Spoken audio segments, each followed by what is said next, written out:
Rádio Brasil Central. Em Goiânia, 7 horas.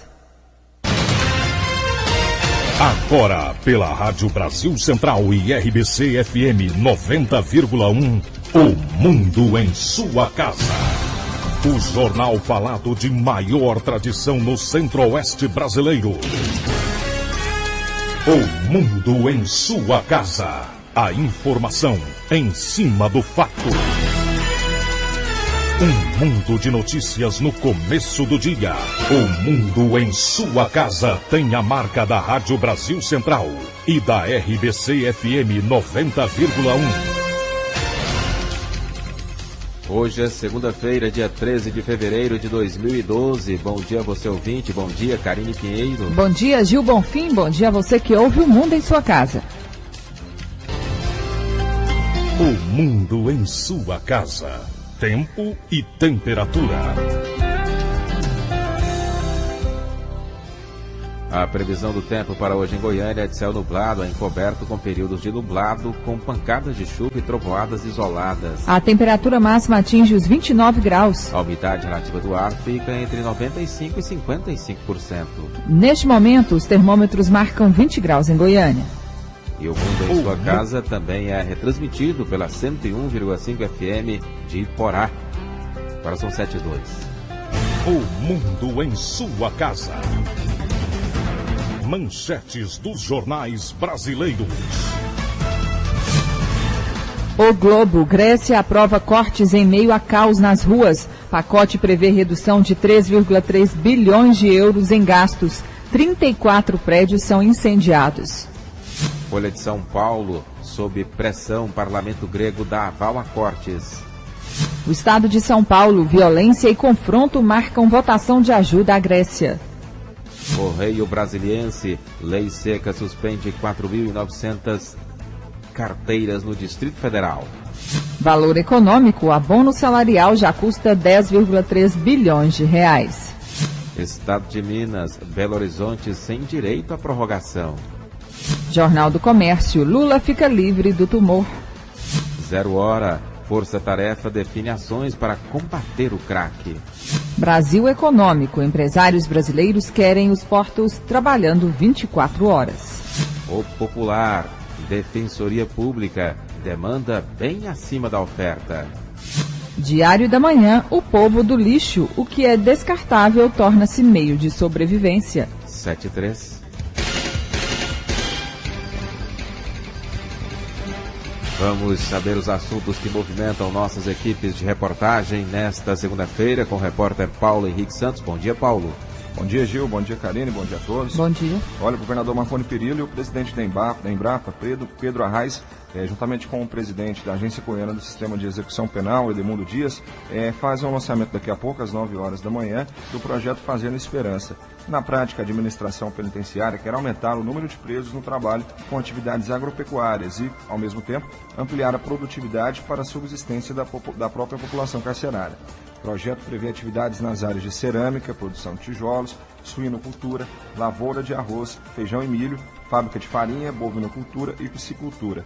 A ideia é a criação de um grande parque agropastoril voltado à visitação da população. Paulo, e ainda nesta edição nós vamos conversar com o presidente da Agência Goiana do Sistema de Execução Penal, Edemundo Dias, para saber mais detalhes sobre o projeto Fazendo Esperança.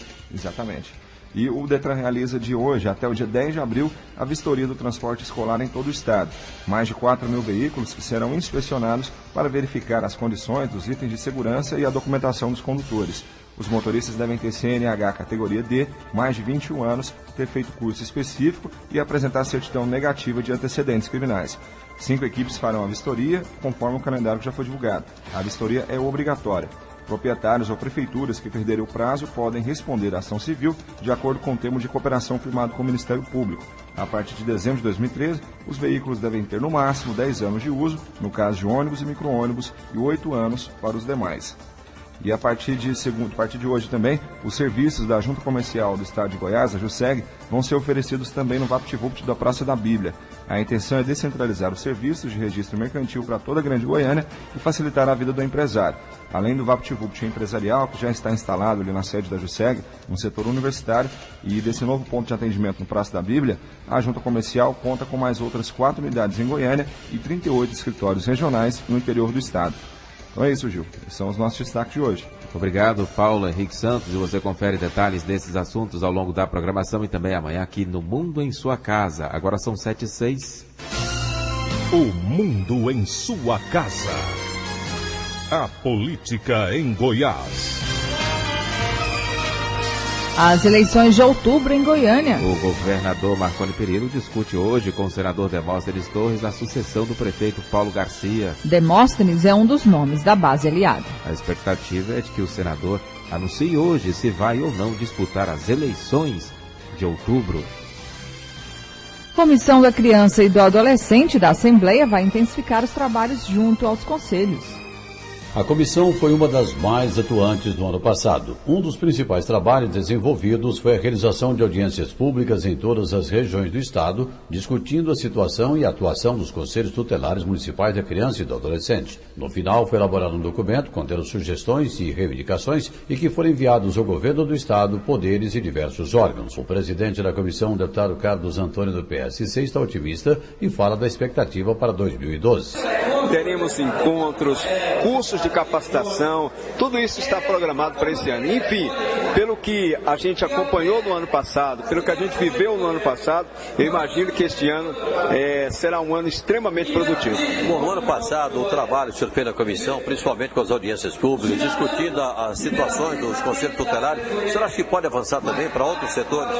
Com certeza. Primeiro nós precisamos colocar em prática aquilo que ficou acertado no ano passado em relação à estruturação dos conselhos tutelares, que é o quê? É a doação por parte do governo do estado de 20 veículos, os notebooks, né? E até mesmo investimentos em infraestrutura dos conselhos. Esse ano o que nós queremos? Nós queremos estar muito mais perto dos conselhos municipais do direito da criança e do adolescente, acompanhar de perto a implantação e a aplicação do Fundo Municipal do Direito da Criança e do Adolescente, levar curso de capacitação a todas as regiões de Goiás, para os conselheiros tutelares, enfim, nós vamos dar sequência àquilo que iniciamos no ano passado. Libório Santos, Sistema Brasil Central de Rádio. 7-8. O Mundo em Sua Casa. Comunicado da Justiça Eleitoral. A Justiça Eleitoral avisa aos eleitores de Goiânia que o prazo de recadastramento biométrico está sendo encerrado. Eleitor, procure um dos postos do TRE, de segunda a sábado, das 7 às 18 horas. E também aos domingos, na central da Avenida Mutirão, Tribunal Regional Eleitoral do Estado de Goiás. O Mundo em Sua Casa. Política Nacional. A Câmara Federal analisa hoje o projeto de lei do deputado Aguinaldo Ribeiro, do PP da Paraíba, que obriga as pessoas jurídicas inscritas no Cadastro Nacional de Pessoas Jurídicas, do CNPJ, do Ministério da Fazenda, a contratar seguro de vida para seus empregados. Pela proposta, o seguro deverá garantir cobertura de morte por qualquer causa, com um capital segurado não inferior a 50 salários mínimos vigentes. Medida provisória promete reacender debate sobre o aborto. Tramita na Câmara a medida provisória 557, que cria um sistema de monitoramento universal das gestantes para a prevenção da mortalidade materna no país. A deputada Carmen Zanotto, do PPS de Santa Catarina, alerta que a primeira polêmica é a criação de um cadastro público das gestantes, algo que a bancada feminina não concorda. Todo mundo pode acessar e saber quem são as mulheres que estão grávidas. E aí a gente tem que trabalhar a questão das gestantes adolescentes, que nós não podemos jamais publicizar gestantes adolescentes, e também a questão do licenciamento ao mercado de trabalho. Porque se elas estão numa lista pública e vão buscar mercado de trabalho, é fácil de eu acessar essa lista pública e saber se ela é gestante ou não. A deputada Carmen Zanotto explica que a MP 557 foi republicada no dia 27 de janeiro com outra redação, quando lhe foi retirado um artigo que trazia considerações sobre o direito ao nascituro. O movimento feminista viu na proposta uma tentativa de intensificar a criminalização da prática do aborto, cuja realização clandestina está entre as principais causas de morte materna, explica Zanotto. O número de morte materna é mais nas mulheres de baixa renda e negras. Tem vários movimentos que têm essa preocupação, que é muito semelhante à preocupação dos evangélicos. Zanotto teme que o debate ideológico sobre o aborto acabe, mais uma vez, colocando em segundo plano a discussão mais importante, a qualidade do atendimento à saúde da mulher. Tenho medo que vá para os extremos. Diagnóstico do Ministério da Saúde aponta pelo menos 1 milhão de abortos anuais realizados em condições inseguras. Diante da gravidade do problema de saúde pública, a legalização e a descriminalização do aborto foi aprovada na Conferência de Mulheres do Governo, realizada no final do ano passado. Recentemente, o vizinho Uruguai legalizou a prática do aborto. No Brasil, isso parece uma realidade distante, haja vista a politização do debate, que coloca a bancada evangélica no Congresso em pé de guerra com o governo toda vez que o assunto é tocado. Prova disso é que mal assumiu a Secretaria de Políticas para as Mulheres, Eleonora Minicucci já é contestada pelos evangélicos, que pediram sua demissão pela posição histórica a favor do aborto. Agora são 7h11. Lula segue internado e exame mostra tumor eliminado. Não há previsão de alta para o ex-presidente. Lula passa por um tratamento contra um câncer na laringe detectado no ano passado. O ex-presidente Luiz Inácio Lula da Silva segue internado no Hospital Sírio-Libanês, em São Paulo, onde deu entrada no final da tarde deste sábado, após se queixar de fadiga, falta de apetite e irritação na garganta. Os sintomas são efeitos colaterais normais da radioterapia, a qual ele vem se submetendo para tratar de um câncer na laringe descoberto em outubro do ano passado. Segundo o boletim médico divulgado pelo hospital neste domingo, o ex-presidente está clinicamente bem e realizando tratamento fonoaudiológico, fisioterápico, hidratação endovenosa e assistência nutricional. Ele deve retomar as sessões de radioterapia nesta segunda-feira, conforme planejado. Também neste domingo, o oncologista Paulo Hoff, que faz parte da equipe médica que cuida de Lula, revelou que uma tomografia mostrou que não há sinais do tumor, ou seja, que ele teria sido eliminado. O médico ressaltou, porém, que se trata de um resultado preliminar e que o exame definitivo ainda será feito. Os exames que foram feitos não foram feitos com o objetivo de examinar o tumor. Quando a gente faz exames, no caso tomografia de pulmão, a gente tem a oportunidade de olhar a garganta também, e nesse momento nós vemos uma resposta muito boa no tumor que era previamente visto. Mas os exames que vão determinar se o nosso ex-presidente está com uma eliminação completa do tumor ou não, serão feitos daqui a aproximadamente 4 a 6 semanas. Então agora é um pouquinho especulativo dizer se ele sumiu completamente ou não. O exame é muito favorável, mas ele não foi feito com esse objetivo. Lula deve permanecer internado por mais alguns dias para ser acompanhado mais de perto pela equipe médica, e não há uma previsão da data de alta. De São Paulo, Raquel Sander. Agora são 7h13. Ouvindo em sua casa.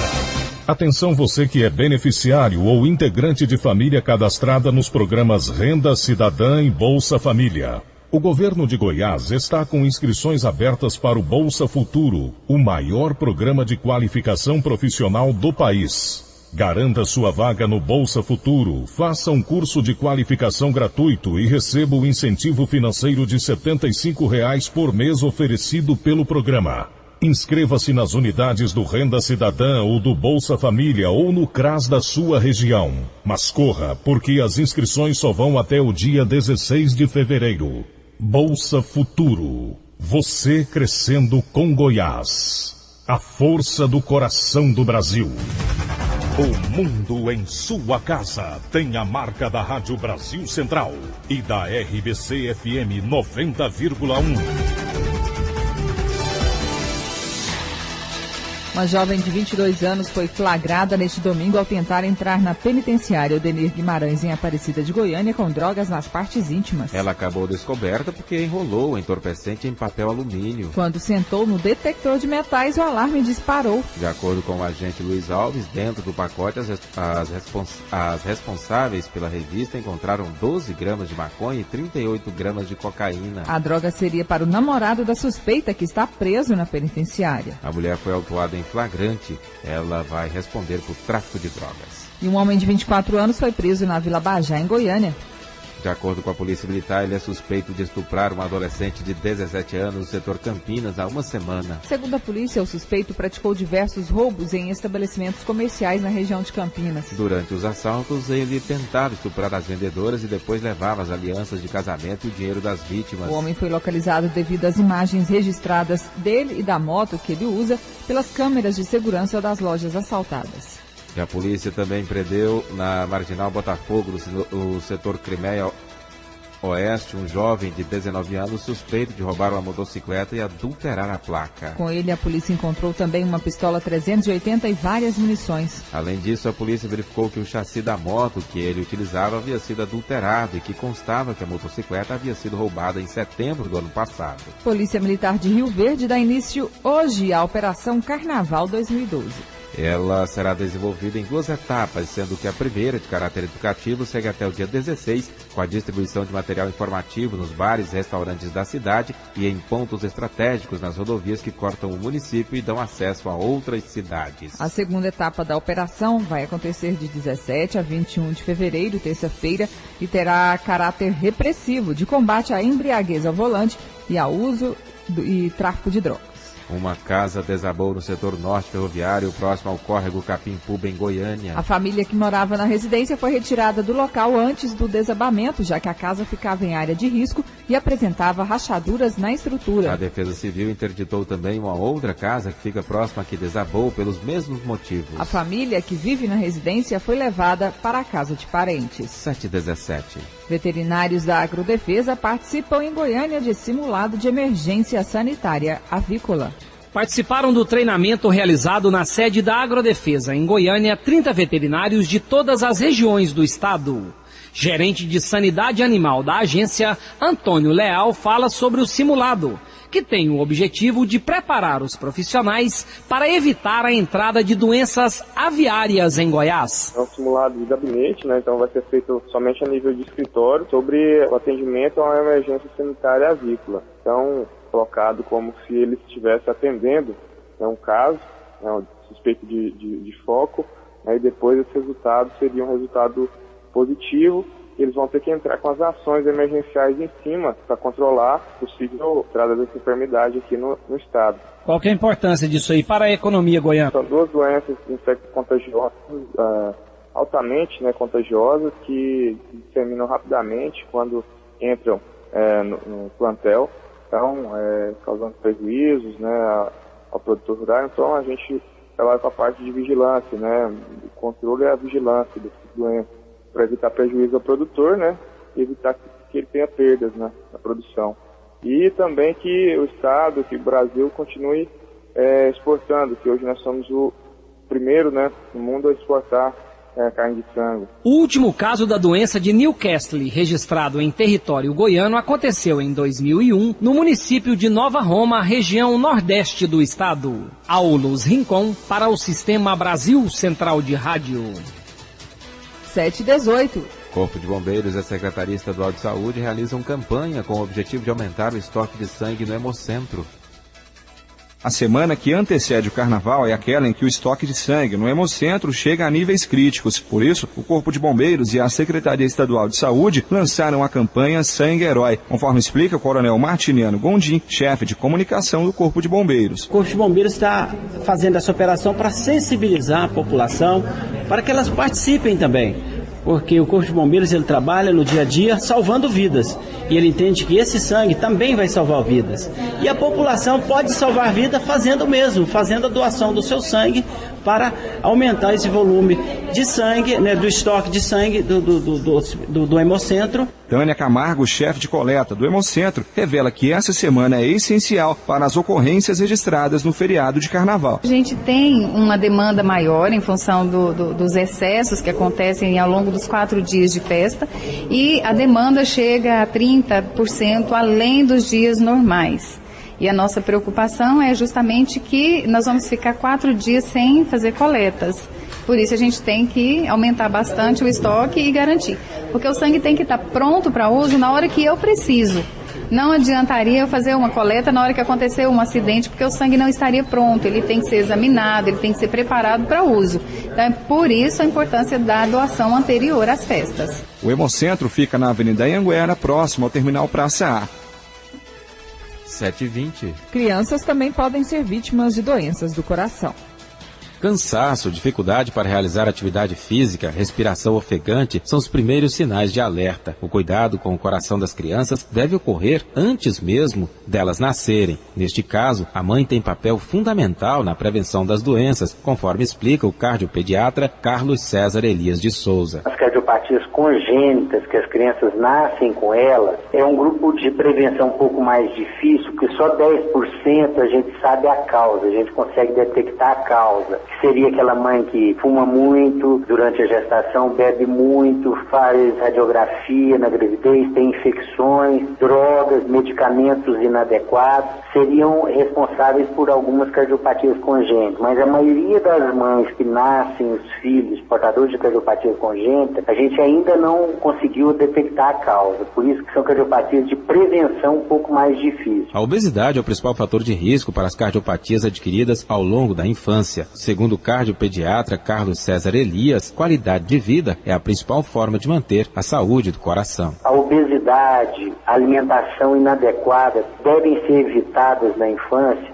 sedentarismo, porque elas predispõem a doenças em adultos jovens, como pressão alta, colesterol alto, como as próprias doenças coronarianas, que vêm culminar com infarto na idade adulta. Elas podem ser prevenidas através de uma qualidade de vida boa na infância. O médico Carlos César Elias de Souza informou ainda que, na maioria dos casos, o tratamento das doenças cardíacas na infância é cirúrgico. Gil Bonfim, para o Sistema Brasil Central de Rádio. 7h22. Especialista alerta para cuidados com o ar-condicionado.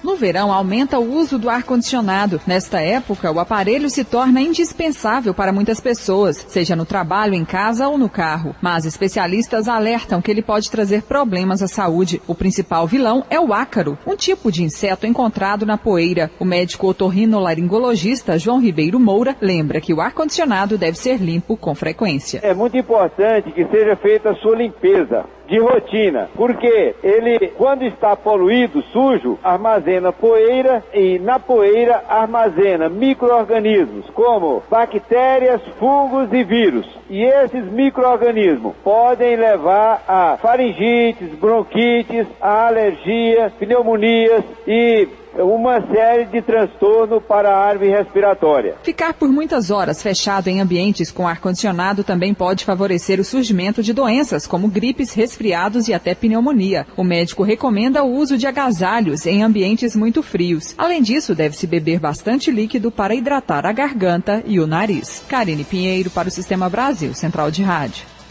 7h23. Empresa nega irregularidades nas obras do Parque Mutirama.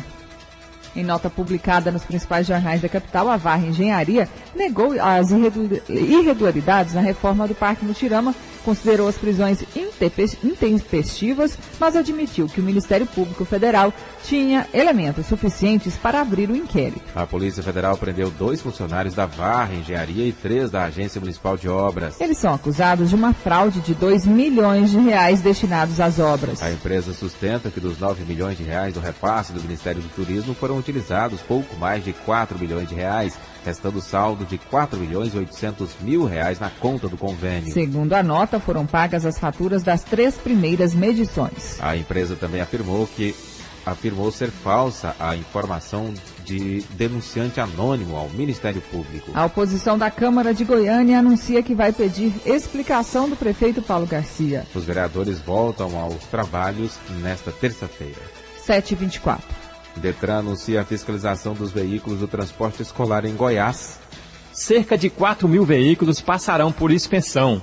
O gerente de fiscalização e segurança do órgão, Major Márcio Vicente, dá mais detalhes do trabalho a ser executado. A fiscalização do Detran, composta hoje de policiais militares, no seu horário de folga, estará empreendendo viagens juntamente com funcionários do próprio órgão, servidores do órgão, onde os veículos do transporte escolar em todos os 246 municípios do estado de Goiás serão vistoriados pelos fiscais do Detran.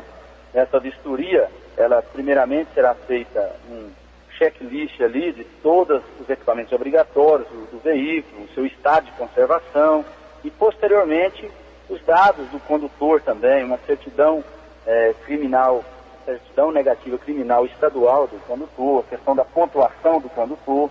Então tudo isso visando melhorar cada vez mais o transporte de suma importância para os alunos, né, de todo o estado de Goiás. Major Márcio Vicente fala ainda da preparação dos condutores dos veículos para transportar vidas. Quando for fazer a apresentação desse condutor à fiscalização, obrigatoriamente ele deverá apresentar a sua CNH, que é a Carteira Nacional de Habilitação, e junto a essa CNH deverá estar averbado o curso de transporte de escolares, onde, se não estiver constando na sua habilitação a realização deste curso, consequentemente a sua vistoria já vai ser reprovada pelo fiscal do Detran. Outra meta do Detran é a renovação da frota. A partir de dezembro de 2013, os veículos utilizados para transportar alunos devem ter, no máximo, 10 anos de uso, no caso de ônibus e micro-ônibus, e 8 anos para os demais. Wilton Vieira, para o Sistema Brasil Central de Rádio. Agora são 7h26. O governador Marconi Perillo participa logo mais às 9 horas da assinatura de um protocolo de intenções que vai possibilitar a implantação do projeto Fazenda Esperança. A intenção é aumentar o número de presos atuando em atividades agropecuárias e reforçar a produção de alimentos para a própria população carcerária. Vamos saber mais detalhes sobre essa iniciativa, conversando agora com o presidente da Agência Goiana do Sistema de Execução Penal, Edemundo Dias. Bom dia. Bom dia, é um prazer falar com vocês e com os ouvintes. Presidente, o que prevê o projeto? Olha, esse projeto prevê a revitalização de toda uma área agropastoril no complexo prisional de Aparecida de Goiânia. Nós temos lá cerca de 70 alqueires que estão inaproveitados e que nós vamos, em conjunto, aí, em parceria com a Embrapa, com a Secretaria da Agricultura, com a Emater, com o apoio da FAEG e de outras entidades, tornar esse local um local de produção de grãos, de hortaliças, de bovinos, suínos, também criatórios de peixe para produção de alimentação, para manutenção do próprio sistema prisional, utilizando mão de obra carcerária. Nós vamos transformar aquela fazenda do antigo Sepaigo na Fazenda Esperança, ou seja, utilizando mão de obra carcerária para a manutenção do próprio sistema. O preso vai trabalhar para produzir alimento para o seu próprio sustento. Isso é bom para o preso porque quebra a ociosidade, é bom para a sociedade porque diminui o custo do preso, pacifica o sistema prisional porque quando as pessoas estão trabalhando, eles estão produzindo alguma coisa, dá autoestima, esperança para a recuperação deles e é bom para todo mundo. Então, nós acreditamos que essa iniciativa vai ser um marco também importante na administração carcerária do Estado de Goiás, com exemplo para todo o Brasil. Haverá parceria com a iniciativa privada? Parcerias com a iniciativa privada, nós estamos pensando em alguns, digamos assim, algumas culturas especiais, laboratório de sêmen, a Embrapa está estudando isso para ver se isso é viável, frango, criatórios de frango lá, granjas, com iniciativa privada, ou seja, nós teremos parceria com o setor público do próprio Estado, com a Embrapa, a empresa reconhecidamente uma das melhores empresas de pesquisa agropecuária do mundo, né, uma empresa federal, e os empresários que queiram também investir, nós estaremos abertos. Porque lá nós teremos a parte agropastoril e a parte da indústria. O interessante é que a indústria utiliza muita mão de obra, mas a rentabilidade para o sistema é pequena. Porque você coloca a empresa para trabalhar justamente com empresas privadas que aproveitam a mão de obra carcerária, inclusive com vantagem para a empresa, porque os encargos sociais que ela teria que pagar com a mão de obra comum, quando é utilizada a mão de obra carcerária, não paga. Agora, a parte da fazenda, ela é muito produtiva para o próprio sistema, porque lá nós vamos, inclusive, nós já estamos plantando 40 alqueires de milho, já, com apoio da Secretaria da Agricultura. Então, nós vamos transformar aquilo ali em produção, em grandes celeiros de grãos, de hortaliças, bovinos, suínos, frangos, etc., que vai para o próprio sistema se autossustentar. É uma questão, é um negócio extraordinário. Nós já fizemos isso no passado, mas agora nós vamos potencializar toda essa produção de alimentos ali dentro do sistema prisional. Nós já fomos o menor preço de custo de preço do Brasil nos primeiros governos do governador Marconi. E agora nós vamos retomar, vamos voltar a ser o menor custo de preço do Brasil. Edemundo Dias de Oliveira, presidente da Agência Goiana do Sistema de Execução Penal, nós agradecemos a sua participação aqui no Mundo em Sua Casa e tenha um bom dia. Eu que agradeço, aproveito para convidá-los, e a imprensa toda, e os ouvintes, aqueles que possam participar. Nós estaremos lançando esse grande programa, agora às 9 horas, lá no auditório Mauro Borges, do Palácio Pedro do Vivo. Muito obrigado, um bom dia a todos. Obrigada. Conversamos com o Edemundo Dias, presidente da Agência Goiana do Sistema de Execução Penal, lançando então essa assinatura de um protocolo de intenções que vai possibilitar a implantação do projeto Fazenda Esperança no Complexo Odemir Guimarães. Bonecas fabricadas pelos índios Carajá são reconhecidas como patrimônio brasileiro. A diversidade cultural dos índios Carajá, que vivem às margens do rio Araguaia, nos estados de Goiás e Tocantins, não é tão conhecida quanto deveria. Claro que muita gente até conhece um pouco da história e a riqueza da culinária, mas principalmente do artesanato. As bonecas de cerâmica, com listras vermelhas, fazem parte do acervo de vários museus no país. Mas depois de muito estudo, o IPHAN decidiu aprovar os modos de fazer as bonecas Carajá como patrimônio brasileiro. Salma Saad, que é presidente do Instituto, explica por que definiram a parte imaterial como patrimônio cultural do país. Para nós, o registro do ofício e dos modos de fazer das bonecas Carajá representa uma dimensão de reconhecimento como patrimônio cultural de comunidades indígenas. O povo Carajá ainda é pouco conhecido esse trabalho, mas ele é fundamental dentro do processo de formação do que nós somos. O reconhecimento veio depois de 2 anos e meio de estudos em parceria com a Universidade Federal de Goiás e FUNAI. Alguns indígenas participaram diretamente desse processo, que tem a fabricação artesanal das bonecas como uma atividade exclusiva das índias. E é uma atividade exclusiva das mulheres.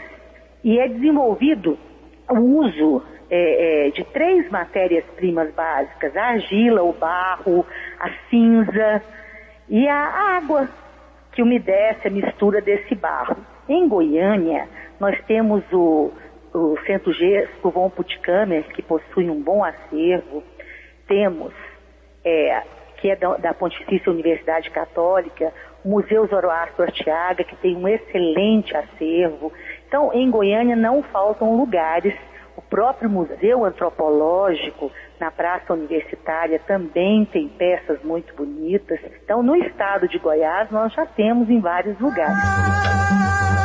O próximo passo para o Instituto do Patrimônio Histórico e Artístico Nacional é divulgar o registro do patrimônio das bonecas Carajá. Primeiro nós vamos anunciar para o povo Carajá esse registro. Nos próximos dias deveremos estar reunidos em Aruanã e também no Tocantins com as lideranças indígenas para comunicar que o pedido que foi feito por eles foi reconhecido, porque esse processo começa com um documento assinado, a proposta foi assinada pelos principais caciques das aldeias.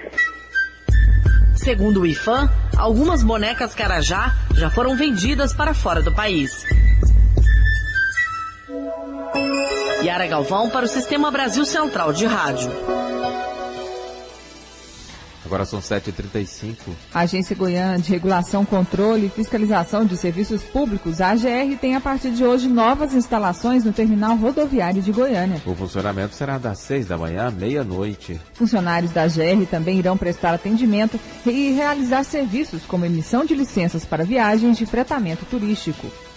E o padre Marcelo Rossi vem amanhã a Goiânia para autografar seu último CD, Ágape Musical. Ele vai receber seus fiéis no shopping Flamboyano, Jardim Goiás, das 2 da tarde às 9 da noite. De acordo com a assessoria do padre Marcelo Rossi, o CD alcançou em menos de 6 meses a marca de 1.500.000 cópias vendidas. O padre Marcelo já vendeu mais de 10 milhões de cópias de seus 8 CDs e 4 DVDs. Suas missas atraem cerca de 60 mil pessoas por semana. 7h36. A Organização das Voluntárias de Goiás entregou à comunidade Luz da Vida R$500 mil. O dinheiro será utilizado na construção de uma clínica para a recuperação de dependentes químicos. Primeira-dama e presidente da Organização das Voluntárias de Goiás, Valéria Perillo, realizou ontem a entrega de R$500 mil à Associação Luz da Vida. O dinheiro foi arrecadado com o desfile de joias Noite dos Corações de Ouro, realizada em novembro do ano passado, e será utilizado na construção da Clínica de Desintoxicação São José. Valéria Perillo explicou a importância de instituições como essa para o governo de Goiás. Olha, essas parcerias são fundamentais para a gente poder desenvolver apoios à sociedade. E eu fiz um compromisso na comunidade Luz da Vida, juntamente com o governador Marconi Perillo, e o resultado de tudo isso foi a Noite dos Corações de Ouro, que nós realizamos e arrecadamos R$500 mil que estão sendo repassados hoje à comunidade Luz da Vida para a construção da Clínica São José, que é de recuperação para dependentes químicos. Nós sabemos que a dependência química é um dos problemas sociais mais graves do nosso tempo. Então a gente tem que tomar providências. O governo de Goiás vai construir o CREDEC esse ano. Nós já estamos levantando recursos para isso, mas nós temos ainda que ajudar as instituições que também trabalham com esse tipo de parceria para poder minimizar o sofrimento desses jovens que precisam ser tratados e serem recuperados. O presidente da Associação Luz da Vida, Luiz Antônio de Paula, destacou que a clínica de desintoxicação deve entrar em funcionamento ainda esse ano. Não tenha dúvida, vai ser uma força e um apoio que vai renovar nosso ânimo, nossa disposição diante da responsabilidade que hoje é colocada em nossas mãos. Uma responsabilidade que nós assumimos com coragem, com disposição para, se Deus quiser, o mais rápido possível essa clínica já estar atendendo o maior número de pessoas diante dessa realidade atual, que é a lepra da drogadição. Nós queremos terminar a primeira etapa ainda esse ano. Nós queríamos terminar no primeiro semestre, mas nós estamos vendo com a chuva, nós já queríamos ter avançado, houve um atraso. Mas nós queremos entregar a primeira etapa, onde nós já iremos atender clinicamente as pessoas ainda este ano. Lorena Borges para o Sistema Brasil Central de Rádio. 7h38. A seguir, você confere as notícias do esporte com José Calazans. O mundo em sua casa. Se a sua empresa busca reconhecimento, anuncie em uma emissora de credibilidade.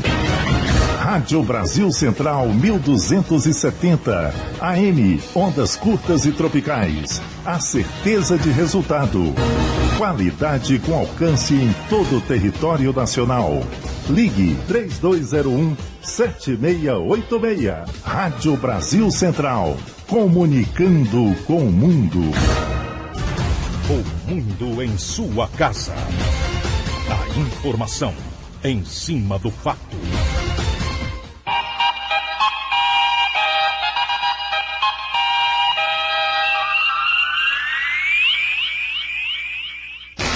O mundo em sua casa. Esporte.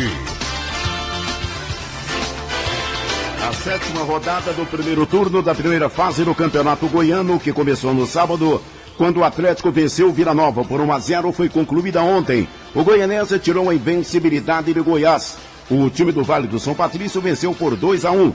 Mesmo com a derrota, o Goiás continua líder. O Goiás perdeu a invencibilidade do Campeonato Goiano ontem em Goianésia, ao ser derrotado por 2-1. O técnico Anderson Moreira não admitiu que o time esteve jogando mal e nem que ter poupado o atacante Yarley, escalando o Reis como titular, foi um erro que acabou contribuindo com a derrota do Goiás. O treinador não admitiu de forma alguma erro na escalação ao deixar Yarley fora poupado e Ricardo Goulart, um dos principais jogadores do Campeonato Goiano, no banco de reservas. No entanto, com o time perdendo por 1-0 no primeiro tempo, Ricardo Goulart entrou na segunda etapa. O técnico Anderson Moreira acabou gostando do rendimento do time e dizendo que um tropeço seria natural com o decorrer do campeonato. A diretoria do Goiás está correndo atrás de mais jogadores, mas segundo Marcelo Segurado, responsável pelo futebol, o Goiás não está desesperado, nem vai fazer uma crise por conta da derrota de ontem para o Goianésia e nem acelerar o processo de contratações, mas de 2 a 3 jogadores ainda devem ser contratados durante o Campeonato Goiano. Jogadores de folga nessa segunda-feira, amanhã acontece a reapresentação. Próximo jogo, sábado, 5 da tarde, contra o Rio Verde, na Serrinha. Vinícius Silva para o Sistema Brasil Central de Rádio. E completando a 7ª rodada, em Morrinhos, o Morrinhos venceu a Aparecidense por 2-1. Em Itumbiara, o Itumbiara empatou com a Napolina em 2-2. E em Catarão, o Craque ganhou do Rio Verde por 3-1. 7h40, Vila Nova. Esquece o Atlético e agora pensa no Goianésia. Mesmo com a derrota do último sábado no estádio Serra Dourada no Clássico diante do Atlético, a diretoria do Vila resolveu efetivar Cavalinho, irmão do técnico Roberto Cavalo, como novo técnico do Vila Nova, já que o anterior foi para o interior paulista, foi para o oeste de Itápolis. Cavalinho comandou o time na derrota 1-0 para o Atlético e agora terá pelo menos 10 dias para montar o Vila, visando o próximo compromisso pelo Campeonato Goiano, que será só após o Carnaval no estádio Anésio Brasileiro Alvarenga contra o time do Goianésia. Para esta partida, o zagueiro prata da casa Thiago Irineu está suspenso, foi expulso no clássico diante do Atlético. Em contrapartida, o meia Rondinelli cumpriu a automática e volta a ficar à disposição do técnico colorado. Vale ressaltar que esta semana deve sair uma lista de dispensa de jogadores que não serão aproveitados pelo Vila Nova. Dentre eles, muito provavelmente, o atacante Dinei. Paulo Massad para o Sistema Brasil Central de Rádio. 7h42. O Atlético anuncia como novidade a contratação de um lateral esquerdo. A reapresentação dos jogadores do Atlético após a vitória diante do Vila no último final de semana acontece daqui a pouco no CCT do setor Urias Magalhães. O Atlético volta a campo contra o Morrinhos do estádio Serra Dourada. O técnico Hélio dos Anjos não contará com o volante Pituca. O jogador recebeu o terceiro cartão amarelo e está fora dessa partida. O zagueiro Leonardo fica à disposição do treinador e deve retornar, já que o próprio técnico disse que ele é um jogador titular absoluto. A diretoria do Atlético espera anunciar ainda essa semana a contratação do lateral esquerdo Bruninho, jogador que está no Vila Nova, está sendo contratado por empréstimo. Eric Maravilha, para o Sistema Brasil Central de Rádio. A 8ª rodada do Campeonato Goiano tem 2 jogos programados para esta quarta-feira. A Napolina recebe no Jonas Duarte o Craque e no Serra Dourada o Atlético joga contra o Morrinhos. No sábado, às 5 da tarde, o Goiás joga na Serrinha com o Rio Verde. No dia 22, quarta-feira de cinzas, a Aparecidense joga no Aníbal Batista de Toledo com Itumbiara. No mesmo dia, o Vila Nova faz o jogo da TV, recebendo o Goianésia. O Goiás, mesmo com a derrota de 2-1 para o Goianésia, lidera o campeonato com 18 pontos.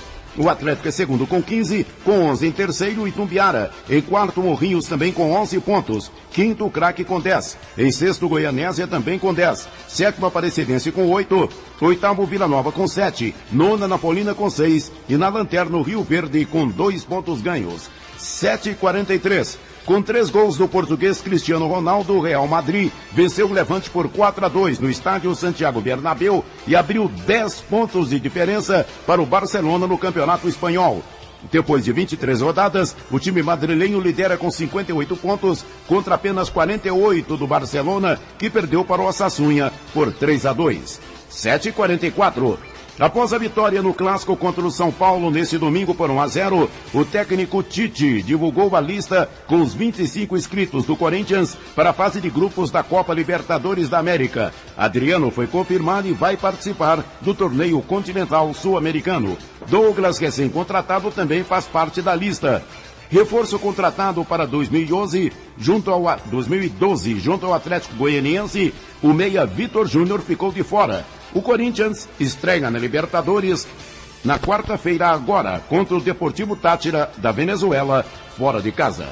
Às 7h44 do Esporte é o que há. Obrigado, José Calazans. O mundo em sua casa. A informação em cima do fato. Goiás vai sediar em maio o primeiro encontro de embaixadores árabes. A informação é do secretário de Assuntos Internacionais, Elie Chidiaque, que promove uma série de encontros para viabilizar o evento. O objetivo é estreitar os laços comerciais entre o Estado e países árabes, que hoje investem seus recursos na Europa, na Ásia e nos Estados Unidos. O secretário de Assuntos Internacionais acompanha o ministro do Desenvolvimento, Indústria e Comércio Exterior, Fernando Pimentel, que iniciou ontem uma visita ao Oriente Médio. Começam as contratações temporárias para o período de Páscoa. A chegada da Páscoa pode representar a oportunidade de emprego para quem está fora do mercado de trabalho. A previsão é que já nos próximos dias as indústrias de produção comecem a contratar. E quem chegar antes pode garantir a tão sonhada vaga, orienta o presidente da Federação do Comércio Logista de Goiás, José Evaristo dos Santos. A Páscoa é uma das boas promoções para o comércio. Naturalmente não é a mais forte, porque é apenas um produto, o chocolate, os ovos de chocolate, a criançada adora, mas movimenta-se esse setor da economia. Nesse momento, considerando que a Páscoa é ainda no mês de abril, as contratações vão ocorrer mais no setor da produção de produtos. Produção agora contrata gente para que possa produzir, embalar e despachar para os compradores, que são os varejistas. Os varejistas hoje encaminham seus pedidos, então as empresas estão contratando. E naturalmente que essas mesmas empresas que contratam temporários agora, elas disponibilizam para a época essas pessoas como demonstradores junto à rede varejista, supermercado ou tudo mais. Mas, no momento, a contratação ocorre mais para a produção. E o varejista mesmo deverá estar contratando final de março. A previsão da FEComércio é que as vendas de ovos de Páscoa este ano no estado seja pelo menos 5% maior que em 2011. Aulos Rincon para o Sistema Brasil Central de Rádio. 7h48, a participação agora do repórter Libório Santos. Bom dia. Muito bom dia. Nas últimas 24 horas, nas rodovias goianas, foram registrados 26 acidentes, 18 feridos e uma vítima fatal. O acidente mais grave foi um atropelamento de pedestre. Aconteceu ontem por volta das 6 da tarde, na JO 060, quilômetro 5, entre Trindade e Santa Bárbara. Um Fiat Uno Mille, placa NFS 8104 de São Luís de Montes Belos. O condutor, Wilson Rodrigues da Silva, saiu ileso. A vítima não foi identificada. Sabe-se apenas que era uma criança. Libório Santos, Sistema Brasil Central de Rádio. 7h49. Central de Abastecimento de Goiás vai ser revitalizada. Uma comissão formada por representantes da Secretaria de Agricultura, Agrodefesa, Emater e Ceasa realiza um estudo para diagnosticar e elaborar uma proposta de reestruturação para as centrais de abastecimento de Goiás. Entre as metas está a melhoria da gestão para atender às exigências do consumidor e proporcionar mais conforto para quem trabalha no local. A Ceasa, que foi criada no final da década de 70, é um dos principais canais de escoamento da produção de pequenos agricultores do estado. Nos dias de maior movimento, chega a receber até 15 mil visitantes. Segundo o gerente de agronegócio da Secretaria Estadual de Agricultura, João Pedro Fiorini, a estrutura do prédio já não atende mais às necessidades do órgão. Com o crescimento da cidade, com o crescimento da região centro-oeste, então ela está tumultuada, o movimento lá. E além de atender o estado, ela também exporta produtos para Brasília, para o Tocantins, Mato Grosso do Sul, até Pará. Segundo João Pedro Fiorini, a proposta de reestruturação da Ceasa deve ser apresentada até o dia 15 de março. Karine Pinheiro para o Sistema Brasil Central de Rádio. 7h50. E o brasileiro não sabe poupar. Para economistas, a população ainda não esqueceu o período inflacionário. Você costuma guardar dinheiro?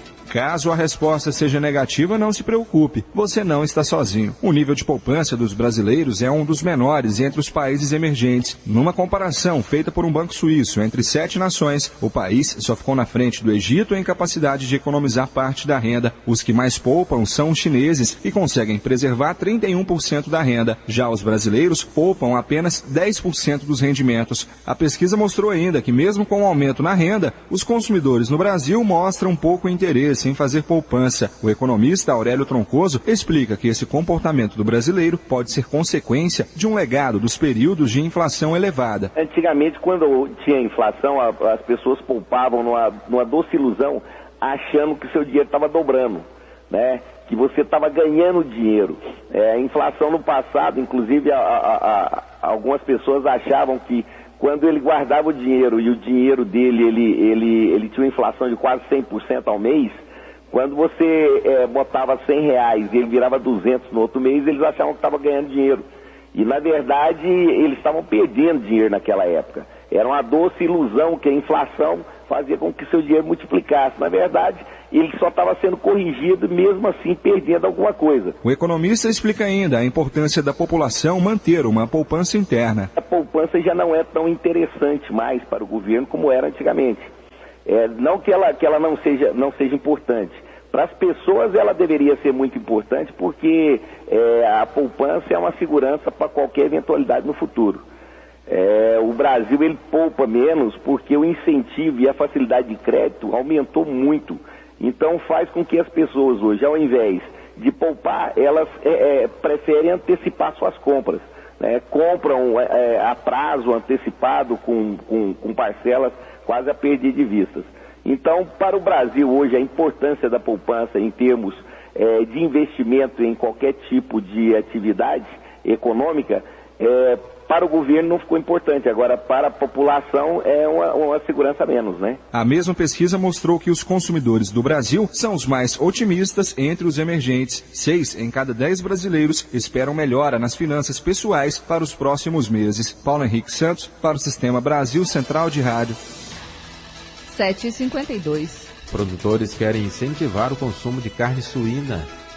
A meta é fazer com que o consumo de carne suína alcance 18 quilos por pessoa ao ano. Hoje esse patamar está em 15 quilos. Para alcançar este objetivo, os criadores de suínos e o Sebrae firmaram uma parceria. Eles vão trabalhar em conjunto para viabilizar estratégias como a melhoria das técnicas de produção, aumento da oferta da carne in natura e processada em açougues e supermercados e do uso do produto na gastronomia. Segundo o gerente de agronegócios do Sebrae Nacional, Enio Queijada, o projeto também inclui a maior divulgação sobre os benefícios do consumo da carne suína. Está sendo feito no âmbito do PNDES, do Programa Nacional de Desenvolvimento, palestras e oficinas com nutricionistas e com médicos, mostrando estudos científicos já consolidados no exterior, mostrando que a carne suína não é maléfica, assim como outras carnes, desde que consumida de forma adequada, uma boa forma de preparo e com bons pratos. Ela é uma carne saudável, ela traz mais resultados positivos do que negativos. O negativo ele traz em excesso, como tudo na vida. Realmente a carne carne de porco, o próprio nome carne de porco, ela remete ainda a algumas coisas negativas, mas ela é importante, quer dizer, quem é que não gosta de um pernil assado, quem não comeu um sanduíche de pernil, como é gostoso, né? Então a gente tem que ver esse lado também. De acordo com dados do Sebrae, o Brasil ocupa o 4º lugar no ranking de produção e exportação de carne suína. Agora são 7h54. O etanol só é vantajoso em São Paulo e Goiás. Os preços do etanol seguem mais competitivos que os da gasolina em São Paulo e em Goiás, de acordo com dados da Agência Nacional de Petróleo. A gasolina segue mais vantajosa aos consumidores nos outros 24 estados brasileiros e no Distrito Federal. Em São Paulo, o litro do etanol custa em média 69,34% do da gasolina e aqui em Goiás, a paridade entre ambos é de 69,48%. A perda de energia elétrica com ligações clandestinas, os chamados gatos, chega a quase 7 bilhões de reais ao ano no Brasil. O cálculo é da Agência Nacional de Energia Elétrica. Segundo a ANEEL, em 13% da energia consumida não é faturada. Cerca de 35 mil toneladas de suco de laranja brasileiro rejeitadas pelos Estados Unidos vão ser revendidas a preços mais baixos para outros países. O produto foi barrado pela autoridade sanitária americana por conter um fungicida proibido no país. O Ministério da Agricultura garante que o defensivo não faz mal à saúde. Os produtores brasileiros, no entanto, decidiram eliminar a utilização do fungicida das plantações. Todo ano, 170 mil toneladas de suco de laranja são exportadas para o mercado americano.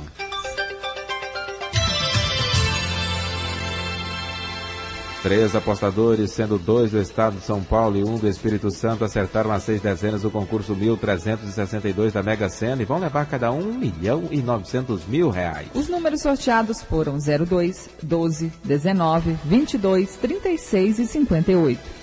A Secretaria de Segurança da Bahia registrou 180 homicídios durante os 12 dias de greve da Polícia Militar no estado, uma média de 15 mortes por dia. Apesar do fim da greve, na manhã deste domingo, vários veículos do Exército e soldados das Forças Armadas ainda podiam ser vistos circulando pelas ruas de Salvador. E o empresário de 38 anos foi preso pela suspeita de cometer crimes de pedofilia desde 2004 em São Sebastião, cidade satélite do Distrito Federal. O homem havia perdido na rua um pendrive com fotos e vídeos com imagens dos crimes. O equipamento foi encontrado por uma idosa e entregue à polícia. Segundo a polícia, o empresário foi identificado após 3 semanas de investigações. Os policiais conseguiram chegar até o homem após perceberem que uma das vítimas que dizia o nome dele em um vídeo. 7h56, noticiário internacional. Chefe da Al-Qaeda diz apoiar opositores na Síria. O chefe da organização terrorista islâmica Al-Qaeda, Ayman al-Zawahiri, deu apoio a opositores na Síria em vídeo publicado em comunidades de militantes radicais na internet, revelou um centro de vigilância dos Estados Unidos. No vídeo com o título de Avante Leões da Síria, o líder do grupo acusa o regime do ditador Bashar al-Assad de crimes contra seus cidadãos e saúda os rebeldes ao governo, segundo a entidade que revelou a existência das imagens. A gravação de 8 minutos, a imagem se apresenta em frente a uma cortina verde e dá incentivo aos sírios a não conferir em governos ocidentais nem árabes. Os países da Liga Árabe aprovaram um pedido ao Conselho de Segurança da ONU para que seja enviada uma força de paz das Nações Unidas para a Síria. O grupo também decidiu aumentar as sanções contra o país, que há 11 meses enfrenta protestos contra o regime do ditador Bashar al-Assad. A Liga Árabe determinou ainda a retirada do corpo diplomático dos 22 países do bloco da Síria. 7h58. E a morte da cantora Whitney Houston, ela que morreu no sábado, ainda não foi revelada, mas as autoridades acreditam que a cantora teria dormido e se afogado na banheira da suíte do hotel Beverly Hilton.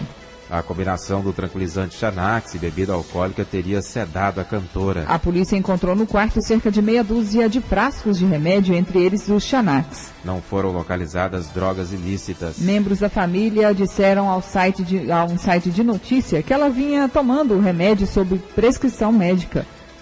Houston lutava contra problemas de vício em drogas nos últimos anos. Dona de vários recordes da indústria fonográfica, a cantora vendeu cerca de 200 milhões de discos em sua carreira e ganhou 6 Grammys. Filha da cantora Cissy Houston, Whitney nasceu em 9 de agosto de 1963 em Newark, Nova Jersey. A artista também atuou no cinema, onde ficou conhecida pela sua atuação no filme O Guarda-Costas, onde contracenou com Kevin Costner. A carreira de Whitney Houston entrou em decadência nos últimos anos pelas sucessivas crises por conta do vício em álcool e drogas, que a levaram a clínicas de reabilitação. If I should stay, I would only be in your way,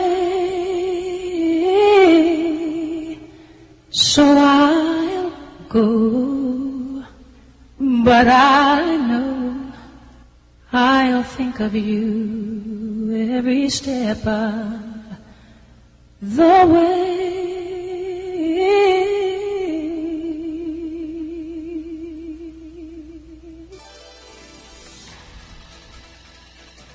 Pontualmente 8 horas em Goiânia e termina aqui mais uma edição de O Mundo em Sua Casa, que teve a apresentação de Gil Bonfim e Karine Pinheiro. Redação e edição Ada Mendes, Antônio Correia, Marcelo Cabral e Wendel Franco. Direção de estúdio Luzeni Gomes. Chefes de reportagens Ione Chagas e Almir Costa. Operação de áudio Leandro Franco. Central técnica Otair José e Frederico Pita. Gerência do sistema de rádio Suede Barbosa. Direção de tele rádio difusão Abadia Lima. O Mundo em Sua Casa volta amanhã às 7 da manhã. Obrigado pela sua atenção e até lá. Bom dia, Karine. Bom dia, até amanhã.